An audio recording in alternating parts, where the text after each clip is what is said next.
Kasi, yan silang patakot ng yan. Kasi kung itong gobyerno na ito, kung maaari lang, magpabili ng mura.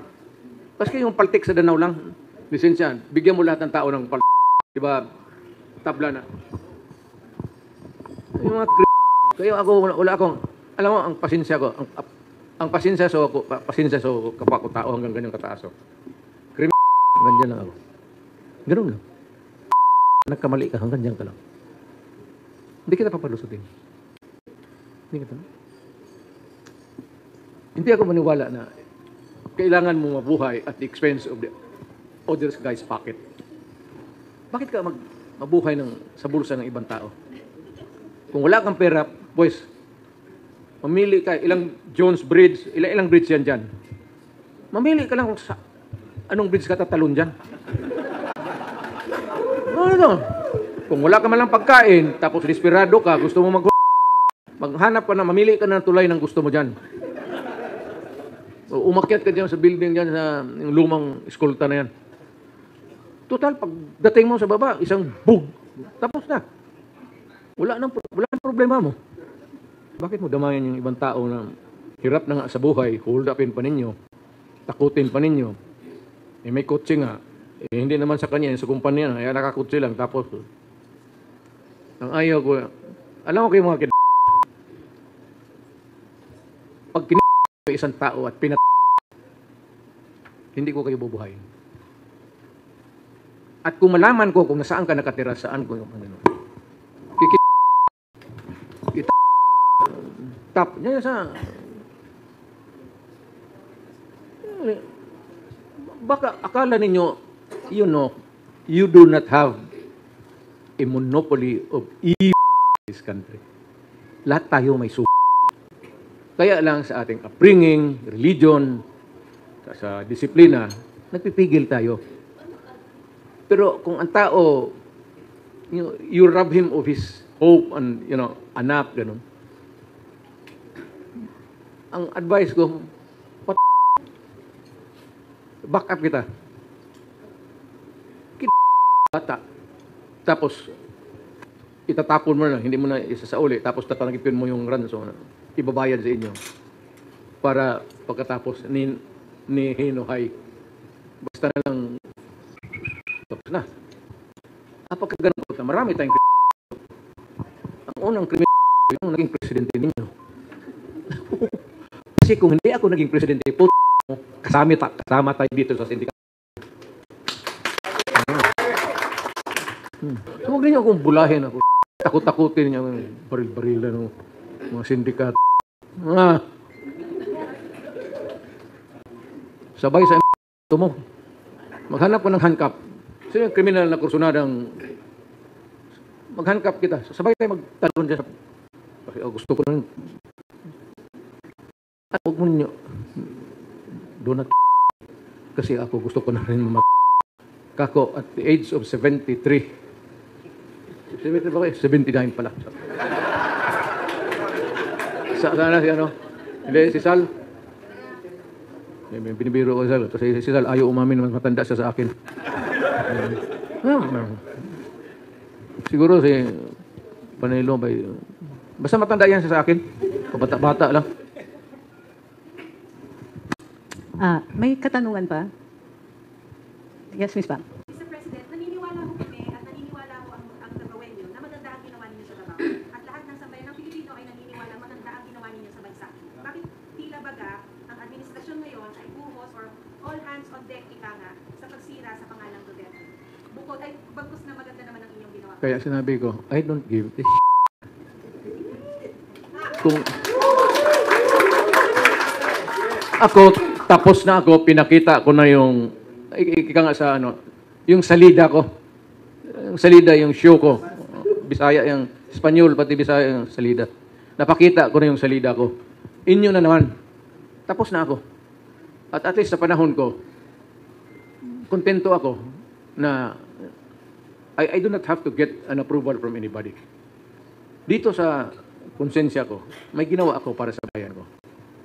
At marami akong at least dito sa mga Manila, kung upper kung ilang mga sindikato, kung magsabi kami noon may 10, na sindikato ito malalaki. Siguro ang naiwan pag alis ko, may mga dalawa, tatlo. Hindi ko maubos. Hindi ko maubos kasi naubusan ako ng bala. Hindi kasi magprangkahan tayo. Sabi ko magprangkahan na lang tayo. Huwag lang tayo maglaro-laro dito. Total, hindi naman ako public officer. Huwag na tayo magdrama. Alam mo, kung kayo mga kriminal, kung ano-ano, kaya kong gawain yung ginagawa ninyo. Plus 100 times pa. More and more that's what you can do. You do your worst and I will do mine. At doon na lang tayo magkita. Kasi pagdating ninyo, may surprise kayo. Kasi dapat mauna ako. Kasi pagdating ninyo sa impyerno, magtaka kayo si Satanas, wala na sa trono nila. Oh, I'll give you a riddle. Sinong nakaupo pagdating ninyo sa doon sa impyerno? Sino nakaupo sa trono ni Satanas? You guess. 2 each. Si Satanas nagamanicure lang yan sa paa ko.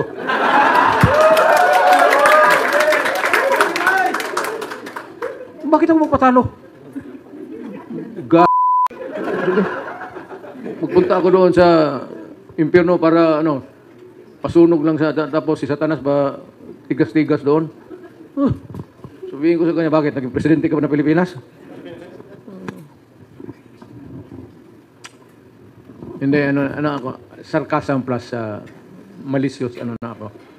Pero napipilitan ako kasi yan ang kailangan ng mga kriminal. Hindi mo madalas pakiusap yung mga walang mangyari dyan. Kayo, alamin nyo. Madala mo itong mga pagka nakahawak ng baril yan, sabi ko sa pulis, kaya sabi ko sa pulis, patay. Tanungin mo yung mga pulis dito. Sabi ko, wag ko kayong makita, maabutan sa ospital na nakatingalo, na kayo ng kriminal. Dapat yung kriminal ang nandyan sa emergency room. Kayo yung pakapi-kapi pagkatapos ng trabaho. Sabi ko nga, no quarters given, no quarters asked. Yun ang training ko. Ang problema lang kasi, ay ang nasa kampo ako dito sa civilized world. Kasi kung nalagay rin ako sa kampo dito sa mga tagal na siguro ako sa kulungan.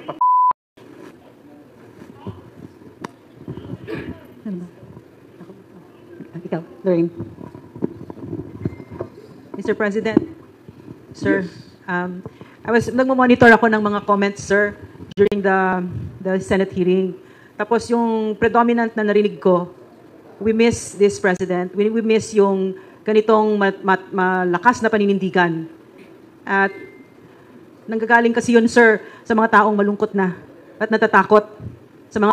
So, ano po kayang pwede niyong sabihin sa ating mga kababayan para bigyan niyo naman ng konting lakas ng loob? Alam mo, to my countrymen, many, maybe almost half of the population, maski dito sa kwartong ito, hindi niyo magustuhan yung demeanor ko, yung asta ko.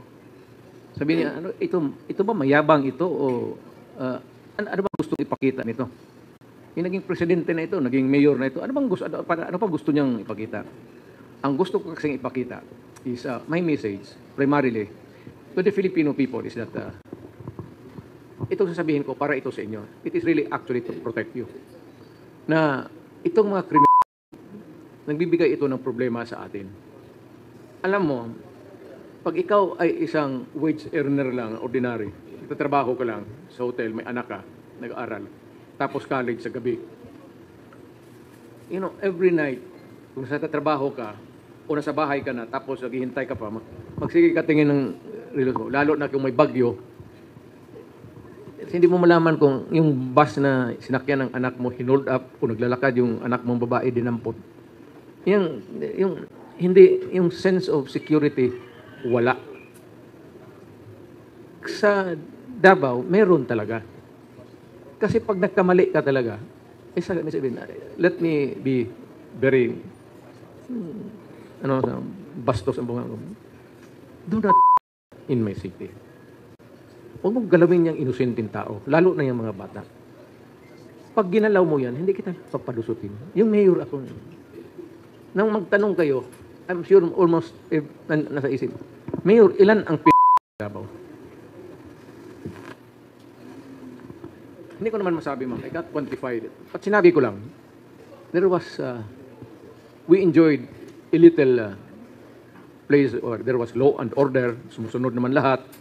Malinis ang Davao, sumusunod man. Sinabi ko na huwag natin hiyain ang, maraming bisita dito, pagandahin natin ang Davao.